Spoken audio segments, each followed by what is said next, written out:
I like to cut back on beer alcohol percentages Mm-hmm. from time to time because I do enjoy beer, but I don't enjoy, like you said too. I mean, you go through this as well. I don't always enjoy the 7% IPAs at 8 o'clock at night while I'm Yeah. watching a show, and then I'm going to be going to bed, right? Yeah. And your Um, your sleep is disturbed. Big time. So when you see this beer, do you think low calorie? Do you think No, not at all. the Guinness Draft Stout? And everybody thinks that. But during the winter, this is my go-to, Uh-huh. the Guinness Draft Stout. It's got the little nitrogen ball in it. It's 16 ounces. You're looking at probably about 130 calories in this can and only 4.2% alcohol. And that's it. Interesting.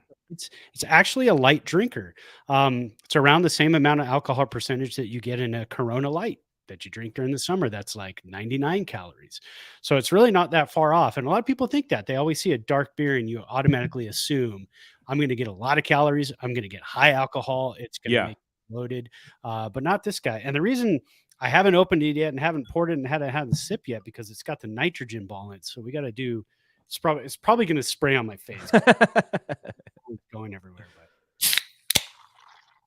Oh, wow. nitrogen kicking in there, and then always do the nice little pour. Get that on camera. Look at that. All the nitrogen bubbles in there, and then you get to watch them cascade on down, which is always fun. Always a good It's like fun. a waterfall.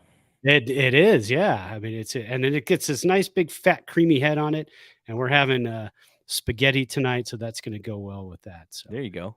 You know, when you opened it, it reminded me of Scott Farrell on KMBR oh yeah. 680. He would always Pour ask me a his pour me a he would beer. ask his producer to give him a beer, and then you'd hear that noise, and then you hear the Yeah. glug glug glug glug glug. Glug. That's what it reminded That me was of. some I was good like, man, it stuff, took man. me back to the '90s and That's what sports radio. when we had Darren Chan, he had done stuff for Pharrell, so that Yeah, was yeah. he had a good interesting segment when he talked about him running around and sweaty in the studio and going all over the place and that's got to be a crazy show to work on. I can't even Juggling, he would juggle. Yes. All right, so for me, I don't know if people on video can see my hat. The Yep. logo is of the new XFL team, the Vegas Vipers, Very nice. and me and a couple of friends who are, pretty big fans of The Rock. We're just like, okay, we're just going to adopt an XFL team. So we adopted the Vegas Vipers. And then I watched a little bit of game one. Uh-huh. Little rough for the Vipers there. They didn't come out of the gates, looking like possible champions of any sort. Yeah. And then the other thing about football, or not just football, but watching like this secondary, like sort of minor league football, man, the zip on the fastball from the quarterback was a little rough. Yeah. It's one of Yes. those things where now being a quarterback, even in this professional league, the secondary league, he'd be amazing in just about any other place other than the tippy top of the NFL, which is what we watch. Yes. I just have a problem when I feel like I can throw the football just as far as the quarterback. Like that's kind of a problem for me when I watch. Yeah, I get you on that. And I tried watching, and I didn't even think about it. I forgot that The Rock is XFL. I mean, that's like he's the face of it, right? I mean, is he? Yeah, him and his ex-wife are business partners, and I think there's a third business partner, and they each put in $5 million to buy the XFL logo, IP, all of that out of bankruptcy court because Vince McMahon, who created the original XFL in a partnership with Dick Ebersol from NBC Sports back in the day. The NBC had just lost the NFL. So he and Vince McMahon are friends, and they partnered up, and they went on to lose millions and millions of dollars in one season of football. So then Vince just tables this football league for 20 years. And then right before the pandemic, brings it back. They play 5 games, and then the pandemic happens, and they have to stop playing. And then he's like, just got to cancel it. What am I going to do? And then he files for bankruptcy. And so then Dwayne "The Rock" Johnson picks it up, and now it is his football league. So the reason why I did this long preamble about what I'm drinking, it's because in honor of Dwayne "The Rock" Johnson and the XFL, have some Terramana, the gold, and gonna use that for the show today. And that's just straight up on ice, right? I mean, straight up on ice. Nice. I watch too many videos of The Rock and how he drinks his tequila, man. I can't. I just have to, he just like I don't even use the sphere in this one because whenever I drink Terramana, because Dwayne just goes into the thing and grabs the handful of ice cubes and the crushed ice and just throws it in and pours it, and I'm like, all right, I have to do it the way that he does it. That's the way to do it. And speaking of the XFL, just one quick last note: if it weren't for the original XFL, we would not have Rod "He Hate Me" Smart, right? Right. I mean, that's where he came from. Classic. There's also a 30 for 30 about the original XFL that is out there. If anybody had any questions, there's a second football league which started last year, the USFL. No affiliation with the USFL when you and I were growing up, but they're in their second season. So we're gonna have like 2 spring leagues happening. The XFL gets about a 2-month head start on the USFL, though. So that's probably why they chose to go right after the NFL season is over. All right, enough about the XFL. We may have to, if Bay Area gets an XFL team, we may have to create another podcast for this network. Oh, sweet. All right, so let's talk about some of the stuff that is happening in Giants land here. And I think the first thing is Joey Bart, Andrew Baggerly. This would have been probably the day after we recorded.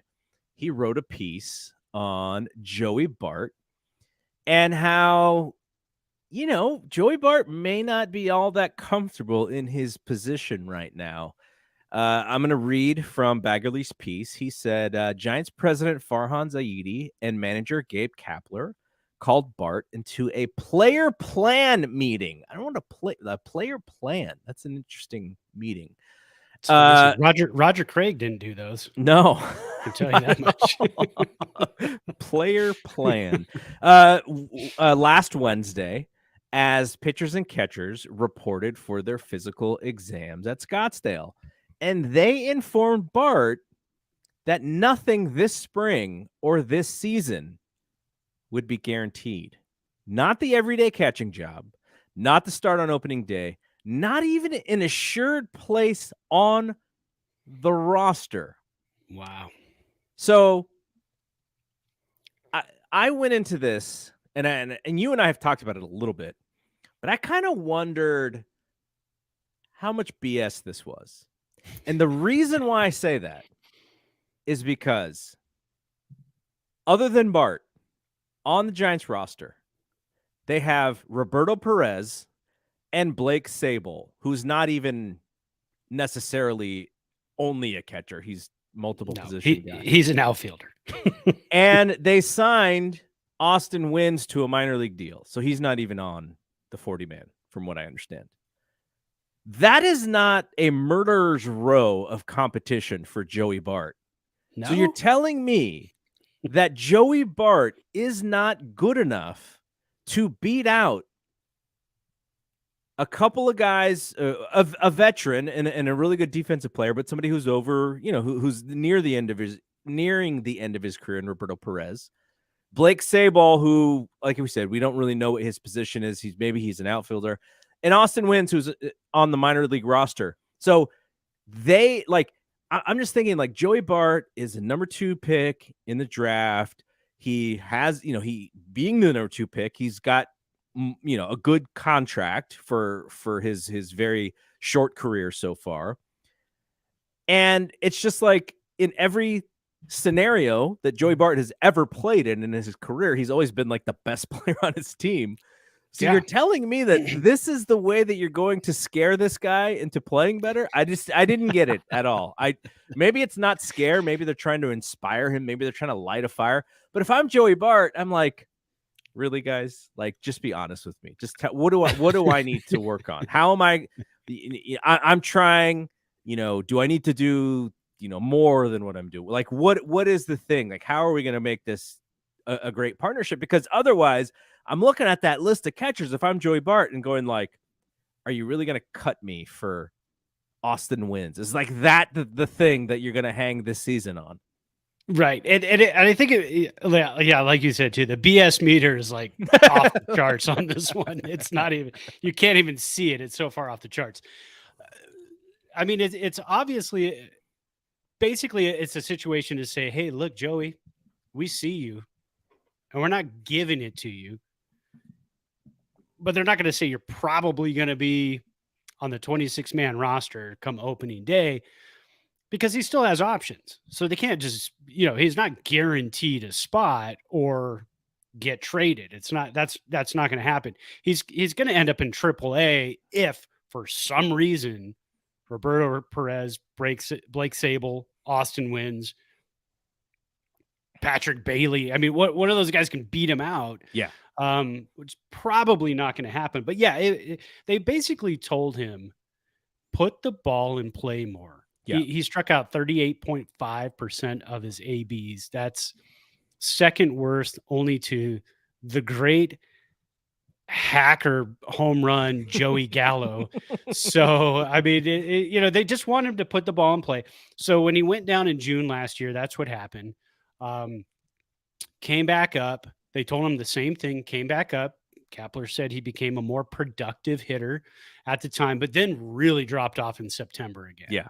So I thought what they saw was progress, regression, and now they're saying progress or else. And that's the bottom line. It's not like you're going to end up on a different team. I mean, it's possible, but he's 24 years old, right? It's 26. 20, sorry, my bad. 26 years old. How old is Adley Rushman going to be next year? Do you know? I do. Go for it. I just want to see if you knew. I didn't know. He's gonna be 25 next year. And he is considered the top catcher, made it to the majors this year, put on a display of power, put on a display of catcher skills defensively and owning that pitching staff. So I think the Giants saw that and they said, close to the same age. Bart's been up for, a year and a half now total, probably in all of his games.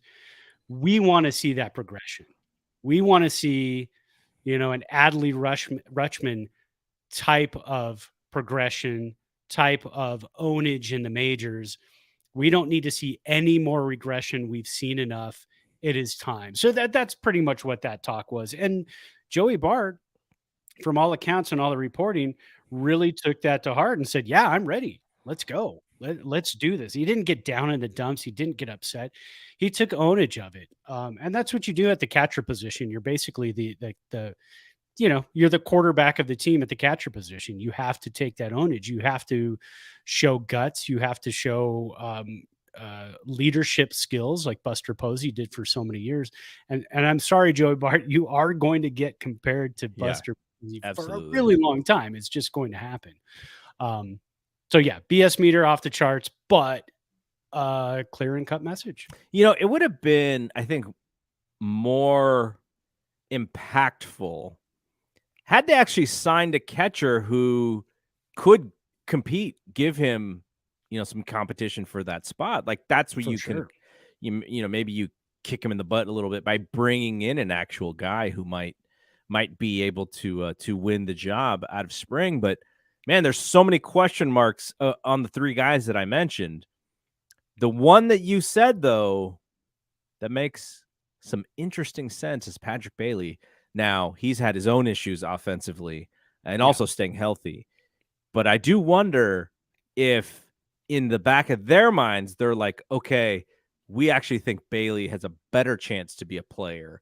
And thus, it's kind of put up or shut up time for Bart. Because I'm assuming Bailey starts in Double-A. That's is he going to be Richmond? Yeah. So that'll be really interesting. The thing too with that is you look at and you say Patrick Bailey is a good defensive catcher. He's had injuries we haven't seen. So if Patrick Bailey has a fantastic first half of the season, now Joey Bart might be looking over his shoulder saying, Mhm. I really have to keep it going. He's got to just, look forward, progress, and he'll be fine. I think he's going to be a good catcher in the majors. Is he going to be a number 2 overall? Probably not at this point, but he's going to be a good catcher. He could even be a very good catcher, but the power needs to be there. The ball and play needs to be there, and the defense needs to grow a little bit. And with the bigger bases and everything else going on, and the less pickoff moves, it really has to shine within the first couple of months. You know, on some of the other podcasts that we do, the Death Lineup, We Want Winners, I've used the correlation of these high draft picks who have not yet begun to produce the way that a high draft pick should. And the Warriors traded one of those guys, James Wiseman, number 2 pick in the 2019 or 2020 draft. And he 2019, I think. And he was going to be like the next wave of player for the Warriors. 7'2", athletic as all hell. And he just couldn't figure it out with the current team. And they traded him at the trade deadline for not a player who would have been his value a year ago. Like they kind of were just like, oh, we got to take 50 cents on the dollar for him because he has not progressed at all. He's actually gotten worse in some senses. So, and I was also talking about on We Want Winners with Roderick. We were talking about Trey Lance. Like Trey Lance comes in, they draft him, they trade up to draft him. They give away so many picks in the next few drafts. And he doesn't play all that much in his rookie year. And then last year he was kind of given the keys and like, okay, you're going to be the guy. And then he gets hurt and he's out for the entire year after getting hurt in game 2. And so he himself hasn't been able to showcase, what he could or what they drafted him for. And all of a sudden, little Brock Purdy just comes in and then starts winning games. And now that's the quarterback competition for next year. But Joey Bart very much fits that. Joey Bart is actually the first one out of those 3. And I didn't even put the 2 and 2 together when we were talking about it on the other shows. But Joey Bart, he is, like you said, the guy to replace Buster Posey. That's how highly they thought of him and his skill set and all of those things. And, also his makeup, because the catcher is the leader, right? The catcher's gotta be a leader. You're calling pitches, you got to be one of the more heady players on the field. So there's a lot of pressure there. And then, he comes in and he's supposed to be a big power guy from the right side, and it hasn't happened. So kind of weird how all 3 Bay Area teams, drafting guys very highly, and in doing so, not usually having high draft picks. Like this, the kind of the time they do get a high draft pick, and they all kind of miss. And we'll see if the Giants miss here with Joey Bart. Actually, also with Trey Lance. We don't know what we got to see him healthy before we make any declarations about him. But James Wiseman, absolutely, they missed on him in what he was going to bring to that team. So Joey Bart, also the same sort of thing right there. And gosh, can it just work to where he just goes, oh, I can hit 25 bombs and hit 280 and be fine. Like, how would you just do it? Like, instead of like us, like laboring over this thing going like, oh my God, when is it going to work? Like, usually it just doesn't work and you just deal with it. But I was like, where's the unicorn effect here? Just all of a sudden just turn into like, 25 jacks and 280. Like, that'd be great if he did, because it would solve so many problems for the Giants. And with this coaching staff, I mean, they're well regarded to get the most out of hitters. I mean, look at Yaz, look at Lamont Wade Jr. I mean, all these guys that they grabbed and just got squeezed every last ounce of hitting out of them. Joey Bart's got that absolute just raw power.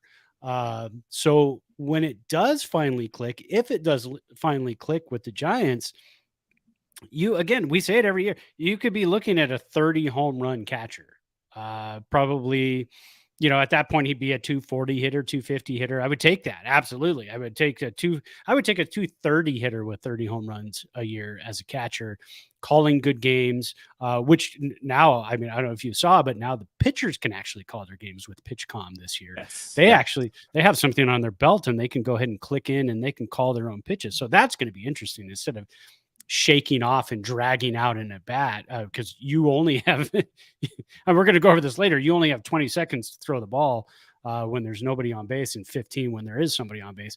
So you need to like quickly, this is the pitch I want to throw. Cool, let's go.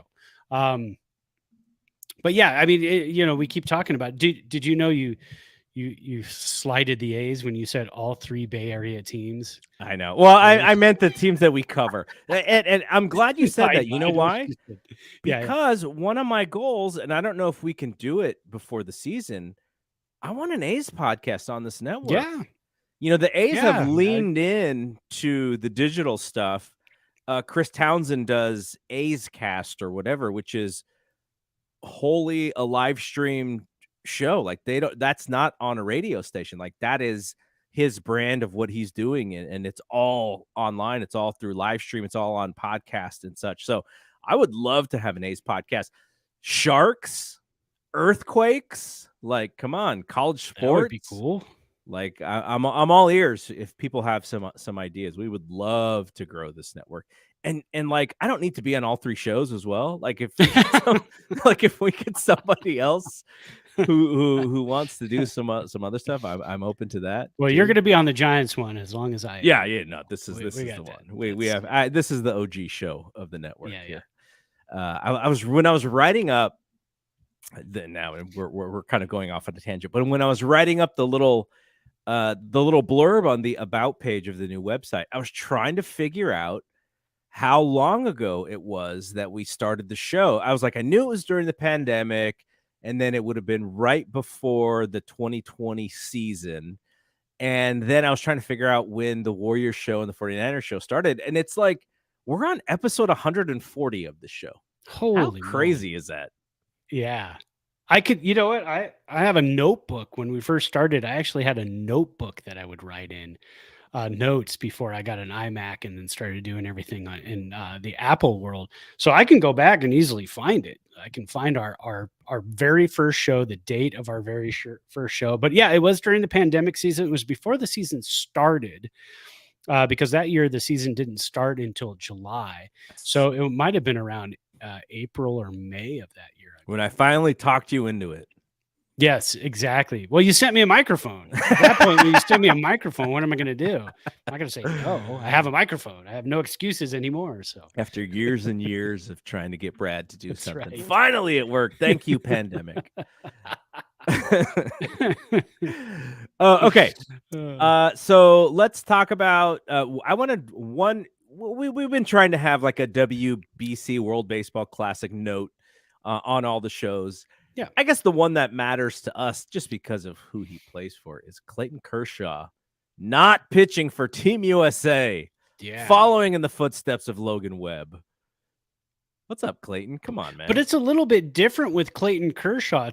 It's an insurance issue, right? Mm-hmm. Mm-hmm. That's the reason. Logan Webb was just like, I want to concentrate on being, Yeah, I need to be the man this year. I need to really be get to know my teammates kind of thing. So my question is, don't they have people to take care of this insurance stuff to really figure out, like, can you pitch, can you not pitch?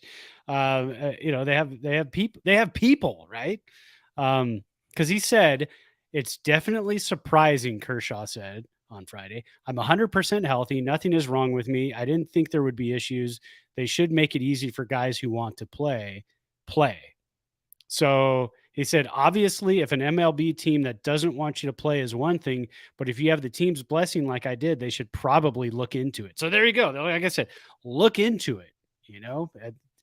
You commit to it. Everybody should be surrounding and saying, well, let's figure out legally if he can play or not, because he's out there telling the world he wants to play. So we should look into that. But just weird stuff. It kind of, when it comes to like the World Cup, sorry, I got a phone call. I usually mute, and or put on do not disturb. There we go. Now I'm on do not disturb. Usually it's those things where you like the FIFA World Cup. Yeah. Right. That's huge. So you know who's going to play. Everything's figured out beforehand. Right. Country and club for country and club. That's soccer. When it comes to baseball, it's like, I want to play in the World Baseball Classic. Well, this little note in your insurance, it's like, come on, man. We got to figure this out. We got to make this better. See, I just think he's anti-American. He's just well, that's probably it because he doesn't want to play for Team USA. Yeah, I think all 40 players on the 40-man roster of the Dodgers are un-American. Let's make sure we get that out there. No, I would have liked to see him because the one time ever in my life that I actually root for him versus just hoping that he just disintegrates on the mound. It would have been fun to root for him. So yeah, it would have been promising too. You know why? It's not October. Yeah, so he exactly. Probably he would have pitched well. Yeah, so. Mr. March. I bash the guy all the time, but if you listen to the Smartless podcast back where he was on it a couple of years which ago, my wife listens to every single episode. He's an entertaining, good guy. I hate to say it, but he's an entertaining, good guy. I'm never listening to that episode ever. I know he was a lot of fun to listen to. So I was like, this guy's, I know. It kind of changed my perspective on him, but doesn't mean I don't want him to crash and burn in October. No, once he retires, after he gets in the Hall of Fame, then I'll enjoy him. But right now, anti Clayton Kershaw. All right, so let's talk about the what we're gonna look at some of the rule changes that are coming. We're gonna focus on one specifically today, and I'll let Brad lead this segment. But it is the one that we think is going to kind of throw a lot of stuff out of whack, at least in the beginning of the season, which is the pitch clock. Yeah. The pitch clock is okay. I kind of wanted the pitch clock, but when they wrote the rule and they started doing demos of it, I don't know if I want the pitch clock. It's kind of too late now, isn't it? Yeah. The pitch clock is here. So the rules are with the pitch clock. From the time the pitcher receives the ball from the catcher, the clock will start. If nobody's on base, you've got 20 seconds to then start your delivery. Not deliver the ball, but start your delivery. Mm-hmm. So it's loose. I mean, you've got quite a bit of time. You get the ball, you've got 20 seconds to even just take a step back in the windup or from the stretch. I think it's come set and move your foot, just get started. The batter must be this is where it gets a little weird. This part I can do completely without. The batter must be in the box with both feet in the box and alert to the pitcher with 8 seconds remaining, and the catcher with 9 seconds remaining. So a second before that has to have both of his feet set behind home plate. So now we're getting really intricate because who's in charge of ruling all of this stuff? The umpires. So the umpires have been told you must enforce this strictly. That's where it's going to be weird because you're going to have the umpires really staring at catcher's feet, looking at the batter's face to see if he's looking at the pitcher. The pitcher, did he start his windup yet? All of these things going on. So you're probably going to have like a base umpire in charge of looking at this. You're going to have a home plate umpire in charge of looking at the batter and looking at the catcher's feet. So if the hitter isn't ready, it's an automatic strike. If the pitcher is not ready and hasn't thrown the ball with the time allotted, it's an automatic ball. So now Austin Slater of the Giants is on the 11-person committee. There's 4 players on the 11-person committee.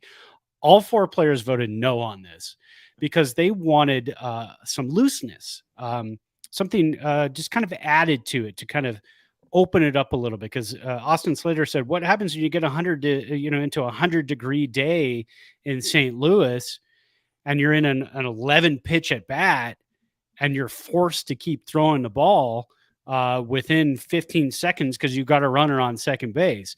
So they wanted something worked in the rule where the umpire's discretion can say, now we're past like 10 pitches. I'm not going to enforce this as hardcore, but that's not the case. The Major League Baseball does not want that. Now, of the Giants pitchers, Camilo Duvall, and Taylor Rogers, newcomer Taylor Rogers, are going to have the hardest time because their average last year was 22.3 seconds. So their average was 2 seconds over with nobody on base and 7 seconds over with somebody on base. So they're going to have to speed it up. And Duvall pretty much said himself too that, look, if I throw back-to-back 103-mile-an-hour pitches, I'm fatigued. Yeah. I'm Totally. gassed. I need that time. So he's not going to have that time. So we could probably expect to see Camilo Duvall throw more 98, 99, 100-mile-an-hour That's a pitches good and at point. It's a bats. really good point. Yeah, and he's gonna need that movement. So that sinker, that dirty sinker splitter that he came up with last year, we're probably going to see more of that. It could make him a more effective pitcher too. Will he miss spots? I don't know, but he's going to have to hurry his pitches way more out of his comfort zone. So is Taylor Rogers. Sam Long, one of the fastest in the majors last year at 12.6 seconds. So probably don't have to worry about him. And then you get Brebbia at 14.2, Webb at 14.5, Junis at 14.6, and Wood at 15.1. And then Gabe Kapler said, in all of our fundamental practices, we're going to be very thorough and look at all these new rules through the lens of fundamental practice.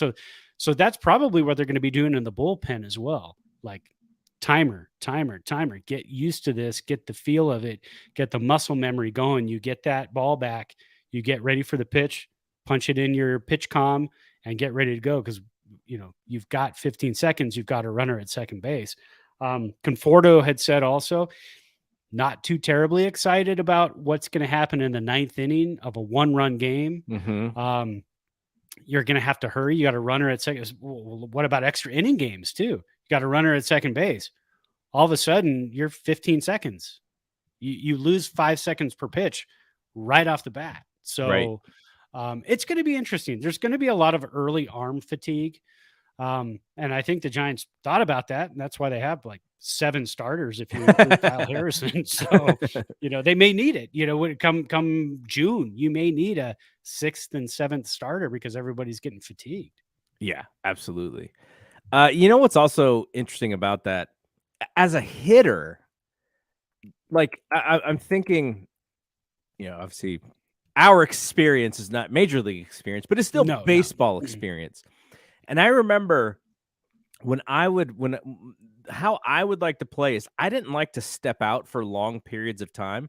But in the big leagues, you got a lot of guys who they have this like thing where you step out, you got to redo your batting gloves, you got to touch the bat, you got to tap it, and you got to get back in. And sometimes the hitter himself takes forever to get in. So that's also going to be adjustments. Not only going to be the pitchers, it's like this, whatever these hitters do to feel comfortable to get in there. Cause you're kind of like, if you think about it, you're like telling yourself, okay, Camilo Duvall throws 103 miles an hour. How am I going to get in there? And what am I looking for? Like, that's a process, right? Now you can do that. They're not doing it in how I explained it. They're doing it like really quickly in their mind, but that is a thing, right? Where you're just like, okay, bottom of the ninth, runner on third. What do I got to do here? And the umpire's like, all right, strike one. You're taking too long. You're like, what? That's going to be the hardest part is the enforcement. Are we going to see? I mean, we're going to see spring training games here in a couple of days. You said Giants Saturday, play the first. Right? Well, the Giants play the first one Saturday. I think a couple games are on Friday. Okay. So we're going to start seeing this enforced. So if you have MLB Network, tune into those games because you're going to see the pitch clock from the first pitch of the game. Here's the thing: are catchers going to hold on to the baseball a little bit longer, especially with nobody on base, until the pitcher decides? I mean, Duvall throws back-to-back 102, 103. Is now Joey Bart just going to, catch 102 and just kind of look at the ball? Yeah. Rub it up a little bit.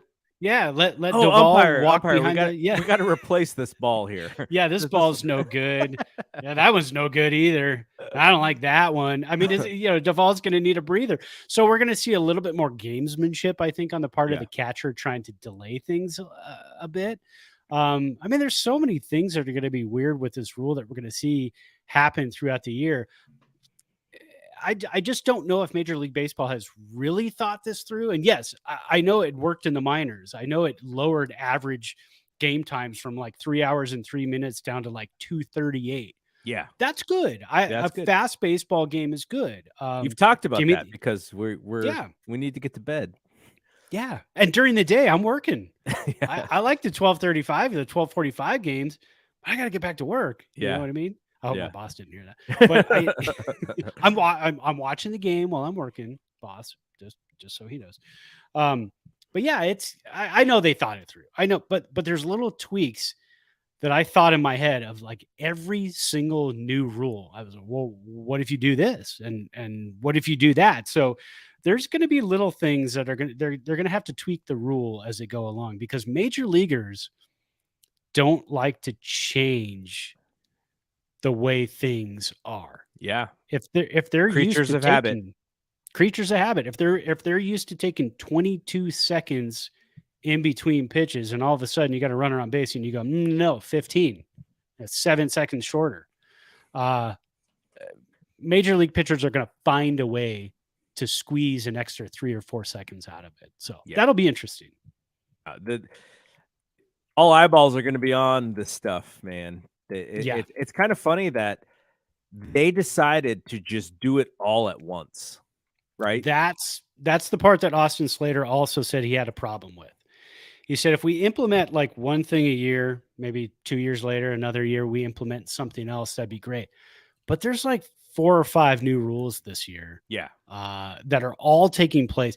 To the point where you had to have Joe Martinez, former Giants pitcher, who's now with the uppers of Major League Baseball, come to spring training and demo this stuff for people. That's crazy, because if you're just doing one rule, you can send a video to all the teams and go, this is how it is. Oh, okay, cool, we got it.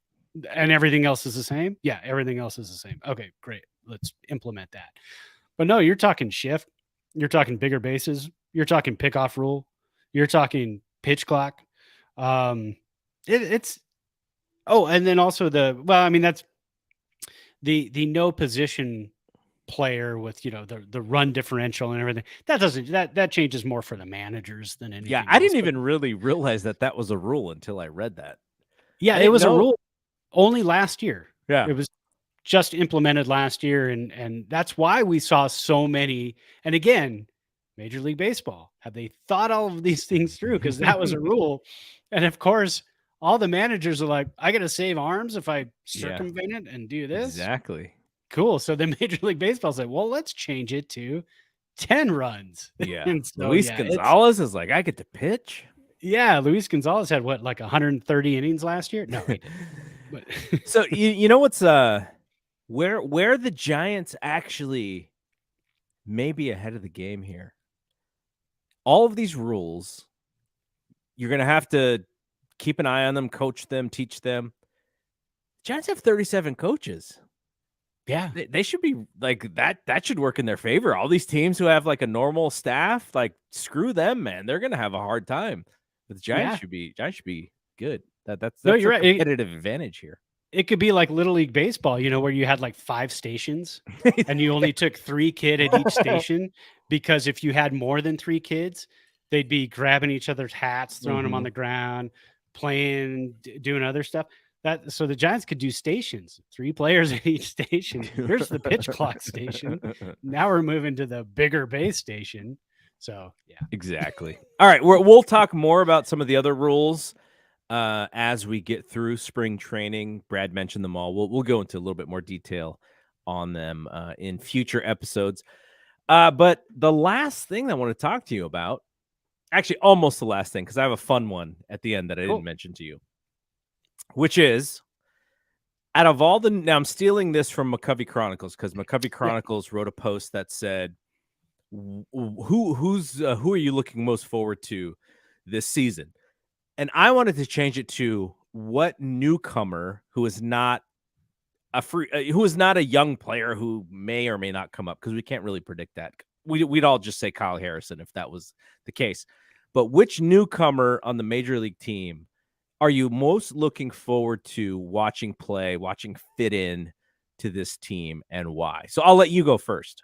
All right. So I actually kind of have two, but my main one is actually, believe it or not, with all the hitters we got, Conforto, um, Haniger, with even having Stripling and Manea on the pitching staff, my number one is actually Taylor Rogers.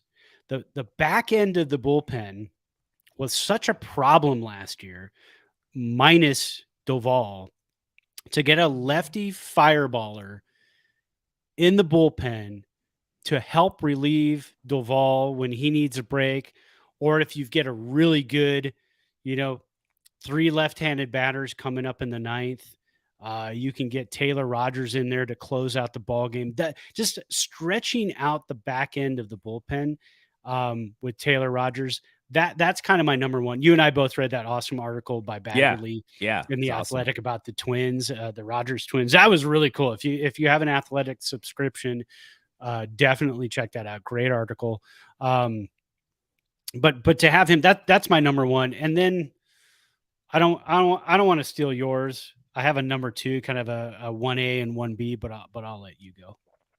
So I kind of thought you were going to go Rogers, because that was going to be my first one. But I was like, oh, but what if Brad takes him? I got to have a backup. That's why I picked a second. I'll lead with, if it's just about fit and the personality that I'm actually looking forward to, it's going to be Luke Jackson. Because Luke Jackson seemed like, if you just read his Twitter account, he seems like a fun dude. And he's not going to be here for half of the season. He's still recovering. But when he does come back, I'm kind of looking forward to seeing how the fit is with him, because he just seems like a fun dude. You said Rogers. I was going to say Rogers. I think for me, it's Conforto, only because, well, not only, but one of the reasons is because the injury piece of it, and he's got to be hungry, right? Because he looks at all the deals that these guys are signing, and he's like, okay, if I didn't have the injury that I had, would I be signing a 7-year deal for $150 million? And instead, he had to take the Giants, 2-year with the opt out for whatever they gave him. So I do wonder if there's a little bit of incentive for him to really come out and play really good baseball to get that contract next year, which it's going to be great for him. And then it's going to be bad for us when he leaves, because then we're going, oh yeah, we had 1 year of Michael Conforto and now he's making $200 million with the Cincinnati Reds or whatever it is. Maybe not the Reds. I think they're probably the cheapskates of the league at this point, but they go back and forth. They're like every 2 years, they give out all kinds of big contracts. Then they dump them. Then I think it was like the team president, and he was just complaining about like how their market size and all that stuff. Whatever. Yeah, you own a Major League Baseball club. Come on. But I like he's got something to prove. Haniger, a little bit less, but he's also coming off of an injured, a season where he was injured almost the whole season.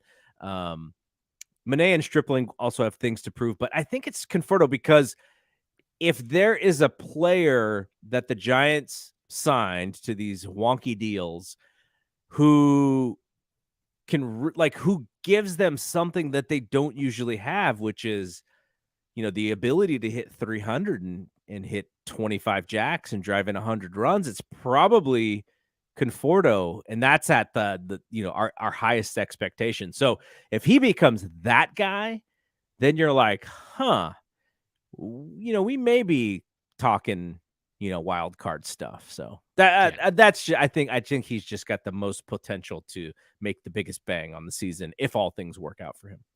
Well, that's the key word. You said it, potential. I mean, the Giants are a wild card team if everybody plays up to their potential and plays up to even, some of the better seasons these guys have had in the majors. If they all play to that potential, They don't even have to go above that. If they all play to that potential, I think the Giants have a really good shot at a wild card.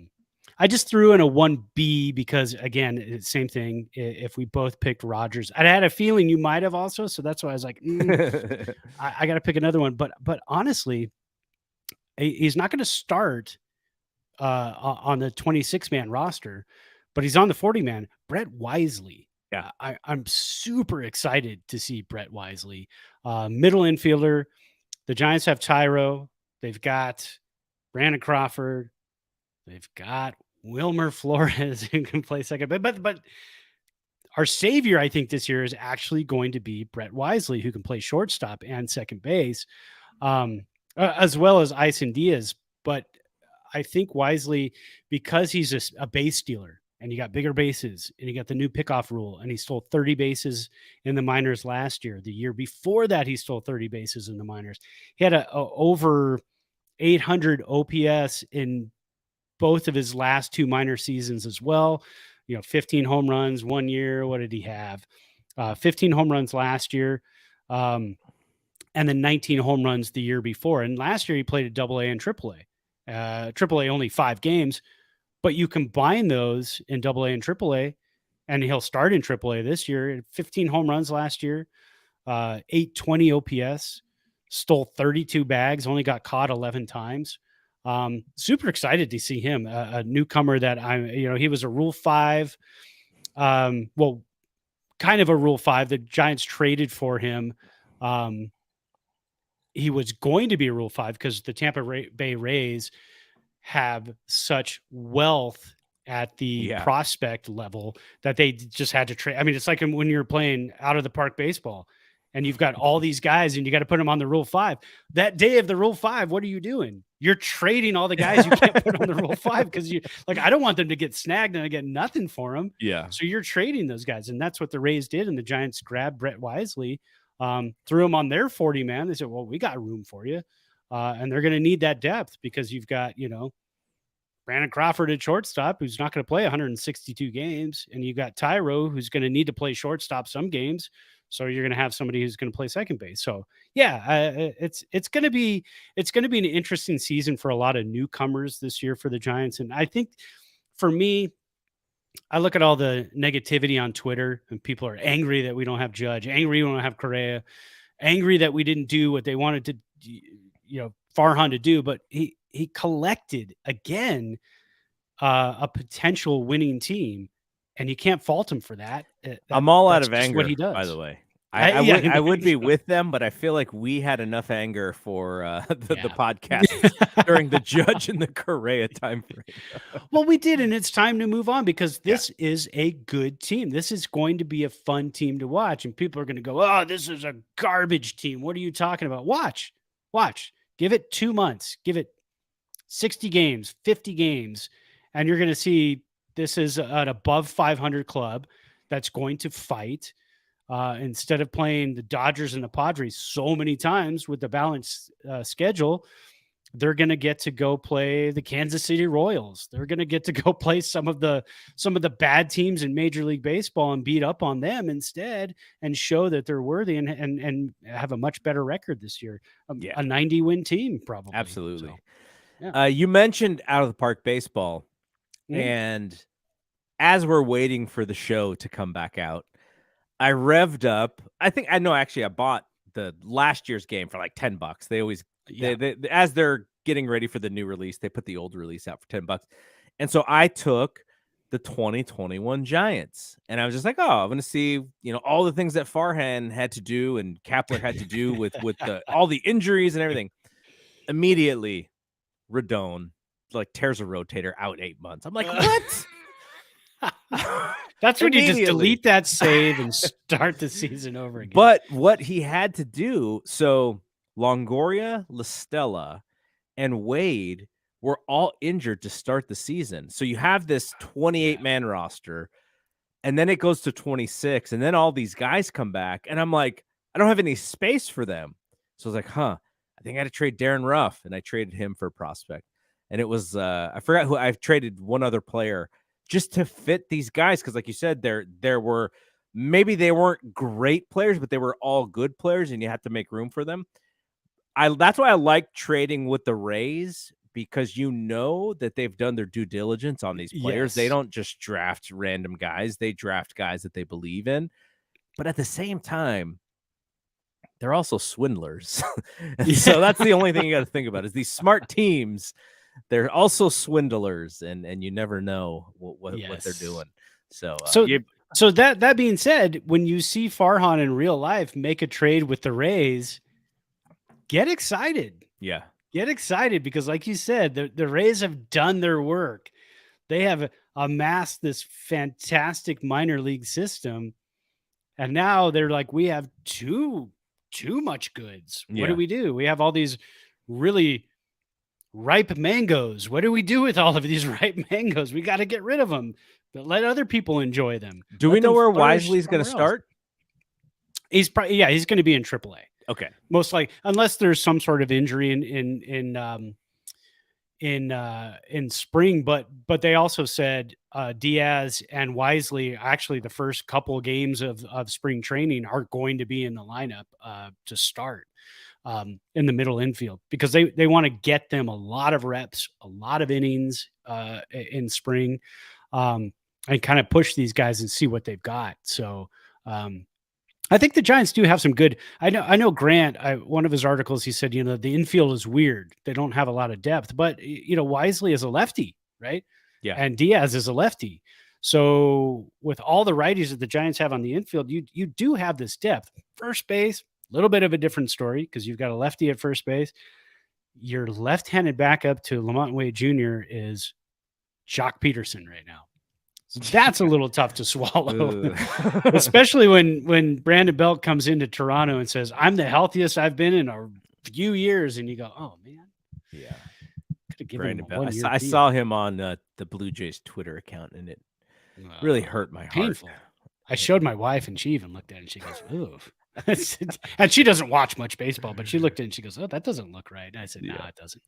Yeah, I mean, Wisely is going to be a guy, I think, that we are going to hear from, maybe even first. He may be one of those guys who just wills himself onto the major league roster, and they got to make a hard decision. He is that type. And I think last year he played a little bit in AAA, but he didn't play a lot in AAA. So maybe that's the reason they're like, we'll give him 100 ABs in AAA and see what happens. But, needs the reps. He needs the reps is what it is. That'll be good. All right.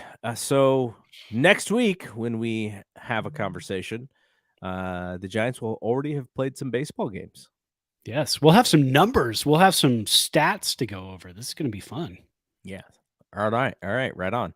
All right. So check out our Twitter page, and you can join the Discord for some discourse about the Giants and other Bay Area teams and just sports in general. We have all kinds of different channels that people can pop in.